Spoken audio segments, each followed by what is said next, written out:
Welcome to my review video before the 1.1 to 1.3 summative that you will take in your Google Classroom, or I will also email it to you if you have not completed it yet. So what we're going to quickly do is review a few things for the quiz that you're going to be taking today, or a summative that you're going to be taking today. Obviously you won't be able to ask any questions, but I'll answer some questions that some students have asked me, and then we will take the summative for 1.1 to 1.3. So the first thing we reviewed is how to do long division. So remember, the first number goes inside the house, second number stays out.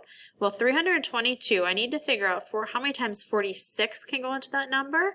And if I multiply 46 times 7, that actually gives me exactly 322 with no remainder. Second one again, 445 goes inside the house and 6 stays out. Well, 6 can go into 44 7 times, so I write 7 up here and then 42 down here, and I subtract. That leaves me with 2. Then I bring down the 5, and I need to see how many times does 6 go into 25. Well, 6 can go into 25 4 times, so I write a 4 there, and 6 times 4 is 24, so then I subtract. That leaves me with a 1. Well, how I write that then is 74 with the 1 on top and then divided by the 6 down here. So I would say 74 and 1/6 as the decimal answer to that question. Next up, write as a power and find the value. So remember, this is the base being multiplied by itself 3 times. So I would write 4 to the third power because 4 is being multiplied by itself 3 times. And then to find the answer of that problem, I would do 4 times 4 times 4. Well, 4 times 4 is 16, and then 16 times 4 would give me the value of 64. Next up, order of operations. Remember the PEMDAS shortcut that we remember. Parentheses, exponents, multiply and divide from left to right, add or subtract from left to right. So first up in this problem, I would have to do the parentheses. So 21 minus 5 would leave me with 16. Next up, I have to do the exponent. So 2 to the third power, remember, is 2 times 2 times 2. Well, 2 times 2 is 4. 4 times 2 would then give me 8. Next, I need to multiply or divide from left to right. In this case, I have to do this division. So 16 divided by 2, of course, would be 8. Then last, I add or subtract from left to right. So I would just have to add 8 plus 8, which gives me 16. So next, take a deep breath, go with the flow, and just do your best and show what you know. So now I'm going to open up the Google form that you're going to be completing, and I'm going to go through that in the video. First up, depending on if you're in Block 2 or you're in Block 3, this is where you will go to have access to the Chapter 1 quiz. You just click right there on that link, and then it will give you access to the quiz that you are going to take. So again, if you're in 6th grade math Block 2 or Block 3, it will still be in that exact same location. And once you open up that Chapter 1 quiz, it won't look exactly like it does here, but it will look very similar to like it does here. But I have this opened up so I can scroll down through all the questions that you're going to be answering. First, you're going to enter your first and last name, and depending on if you are in Block 2 or Block 3, you'll select your block number. Quick words of encouragement for you.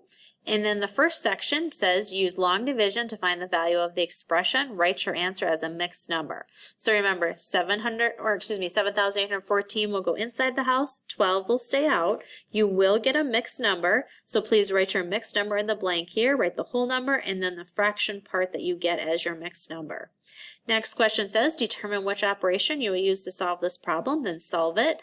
A shopper gives a cashier $60 to pay for a $49 item. How much does the cashier owe the shopper? So first, what operation do you need to do? And then do that operation and write your answer. Don't forget the $sign. Next question says write the product as a power, then find the value. So I have to write this as a power, and then once I do figure out which one it is, then I actually have to do that problem, so I have to do 2 times 2 times 2 times 2 times 2 times 2 and get that answer. So the one that you choose has to have the correct weight written as a power and the correct value with it. Next question says find the value of the expression, so you just have to line up those numbers and then subtract them. Next question says, an online store sells an average of 236 hats per month. How many hats does the store sell during a year include labels? Well, per month, and you have to remember how many months are in a year. There are 12 months in a year, so you have to figure out how many hats are going to be sold over the year if there are 236 hats sold per month. Next question says, determine whether 48 is a perfect square. Explain your answer. So is there a number times itself that would give you 48? If there is, then you would put yes and tell me what that is. If there is not, then you would put no. Next up, evaluating the expression. So remember, following the order of operations, parentheses, exponents, multiply and divide from left to right, add and subtract from left to right.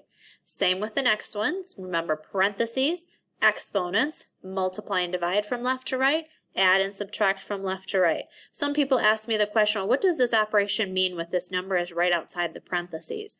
Well, what that means is you have to answer this part, and then that is 2 times whatever number you get in those parentheses. Next question says, evaluate the expression, you build 4 scale models of the Empire State Building. The smallest model is 3 centimeters tall. The height of each model is 3 times the height of the previous model. Write a power to represent the height of the tallest model, then find the height. So it would be a base of 3, and then how many models do we have would be what your exponent would be. Next up, you buy 1 sweater, 3 t-shirts, and 2 pairs of jeans online. What is your total cost? So you're buying 1 sweater, 3 t-shirts, and 2 pairs of jeans. You're going to have to do some multiplying and then add to find out what your total cost is going to be. Last question, a square helicopter landing pad needs an area of 900 square meters. Would the landing pad in the picture have an acceptable area? Well, what you're going to have to do is find what the area of this landing pad is right now and see if that's going to give enough space if the helicopter needs 900 square meters, and then you can answer your question right there. So once again, if you have any questions, you can come in and ask me anytime, and I will help you answer any questions for the Chapter 1 quiz. Thanks for watching.